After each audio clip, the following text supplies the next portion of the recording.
बिस्मिल्लाहिर्रहमानिर्रहीम। अस्सलाम वालेकुम दोस्तों, क्या हाल हैं। आज की नई खबर के साथ हम हाजिर हैं। पाकिस्तानियों के लिए खुशखबरी, बिजली कितनी सस्ती होने जा रही है जानिए। हुकूमत की जानब से बिजली सस्ती किए जाने का इम्कान।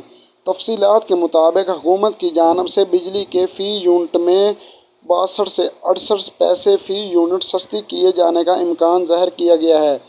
बिजली मार्च फ्यूल प्राइस एडजस्टमेंट की मद में सस्ती की जाएगी। PCPA ने बिजली 61 पैसे सस्ती करने की दरख्वास्त की थी, जिसने हुकूमत ने इसे मंजूर करते हुए बिजली की कीमतों में काफ़ी और भी कमी करने का इम्कान ज़ाहिर किया गया है। वाज़ेह रहे कि इस बजट में जो हुकूमत की पॉलिसी है उसमें बिजली सस्ती करना एक वाज़ेह पॉलिसी नज़र आ रही है, जो कि आने वाले दिनों में इंशाल्लाह नाफिज होगी। फ़िलहाल 62 से 68 पैसे फ़ी यूनिट सस्ती किए जाने का इम्कान ज़ाहिर किया गया है।